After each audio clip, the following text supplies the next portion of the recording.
एक तूफानी रात, एक अकेला ट्रेन प्लेटफॉर्म और एक वादा जो टूटने की कगार पर था। ये कहानी है अनंत वादों के प्लेटफॉर्म की। और हाँ, ये कहानी एक सवाल जरूर खड़ा करती है। क्या प्यार का सबसे बड़ा इम्तिहान वाकई मुश्किल हालातों में ही होता है? तो वक्त था रात के 10 बजे का। बाहर जोरों की बारिश और ये माहौल, ये सिर्फ कोई बैकग्राउंड नहीं है। नहीं, ये तो एक इशारा है उस तूफान का जो हमारे किरदारों की जिंदगी में आने वाला था। कहानी का पहला हिस्सा है एक अधूरा वादा। यहाँ हम देखेंगे कि कैसे एक वादा जो किसी की पूरी जिंदगी का सहारा था, टूटने की कगार पे आ खड़ा हुआ। तो सोचिए, एक सुनसान सा प्लेटफॉर्म, बारिश में भीगती हुई अनन्या, हाथ में बस एक फोन और आंखों में आंसू। और ये सिर्फ दुख नहीं था, ये उसकी आज़ादी की आखिरी रात थी। क्योंकि कल उसकी शादी किसी ऐसे से होने वाली थी जिसे वो चाहती तक नहीं थी। उसकी सारी उम्मीदें बस एक मैसेज पर टिकी थीं। अर्जुन का आखिरी मैसेज, भरोसा रखो, मैं आ रहा हूं, बस 10 मिनट। ये सिर्फ शब्द नहीं थे, ये भरोसे की एक बहुत पतली सी डोर थी जो अब खिंचने वाली थी। लेकिन 10 मिनट की जगह 30 मिनट बीत चुके थे और गुजरते हुए हर पल के साथ अनन्या का भरोसा टूट रहा था और शक वो गहरा होता जा रहा था। यहाँ एक नज़र डालते हैं कि ये नौबत आई कैसे। देखिए, ये रात 2 साल की कहानी का नतीजा है। एक एक्सीडेंट से दोनों मिले, दोस्ती प्यार में बदली, लेकिन अनन्या के पिता को ये रिश्ता मंजूर नहीं था। और इसी टकराव के बीच अर्जुन ने वो आखिरी वादा किया था, मैं तुम्हें लेने आऊंगा चाहे जो हो जाए। और आज उसी वादे का इम्तिहान था।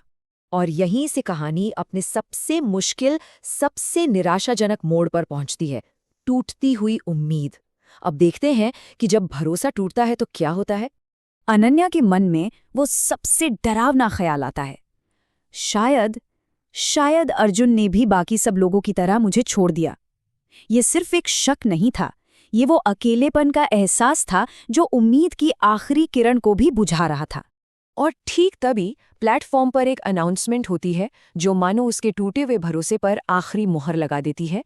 ट्रेन नंबर 2200 कुछ ही पलों में प्लेटफॉर्म छोड़ने वाली है। मतलब समय अब खत्म हो चुका था। इस अनाउंसमेंट के साथ ही अनन्या ने जैसे अपनी आखिरी उम्मीद भी छोड़ दी। उसने अपना फोन बंद कर दिया। उसका दिल पूरी तरह टूट चुका था। लेकिन कहते हैं ना, जब सारी उम्मीदें खत्म हो जाती हैं तभी कहानी का सबसे अहम मोड़ आता है। ये है प्यार की अग्नि परीक्षा। वो पल जो ये तय करेगा कि वो वादा सच्चा था या सिर्फ खोखले शब्द। अचानक प्लेटफॉर्म की गेट की तरफ से एक हंगामा सा हुआ और उस शोर के बीच से एक जानी पहचानी आवाज आई जिसने जोर से पुकारा, अनन्या। वो अर्जुन था, बारिश में पूरा भीगा हुआ, बुरी तरह हांफता हुआ और उसकी शर्ट भी थोड़ी फटी हुई थी। मतलब उसकी हालत ही चीख चीख कर बता रही थी कि उस वादे को निभाने के लिए उसने किस तूफान का सामना किया था। अनन्या ने हैरानी से पूछा, तुम इतनी देर से क्यों आए? अर्जुन ने गहरी सांस लेते हुए जवाब दिया, तुम्हारे पापा ने मुझे रास्ते में रोक लिया था। उन्होंने मुझे धमकी दी। तो देरी की वजह कोई मजबूरी नहीं बल्कि एक टकराव था। और तभी अनन्या के पिता जो उसके पीछे ही खड़े थे, गुस्से में बोले, प्यार से घर नहीं चलता। ये एक पिता की चिंता थी जो अपनी बेटी के भविष्य को शायद सुरक्षित तो देखना चाहता था, लेकिन तरीका गलत था। अर्जुन ने बड़ी ही शांत लेकिन उतनी ही मजबूत आवाज में जवाब दिया, सर, घर पैसों से नहीं, भरोसे और प्यार से चलता है। और बस यही वो एक लाइन थी जो सब कुछ बदल देने वाली थी। ये सिर्फ एक जवाब नहीं था, ये एक यकीन था। अर्जुन के इस एक जवाब ने कहानी का रुख ही पलट दिया। अब हम कहानी के आखिरी हिस्से में हैं, वादे की जीत।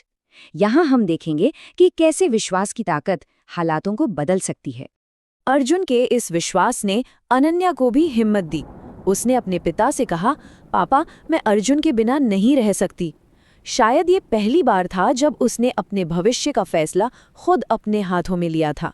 अपनी बेटी के आंसू और अर्जुन के अटूट विश्वास को देखकर पिता का दिल पिघल गया।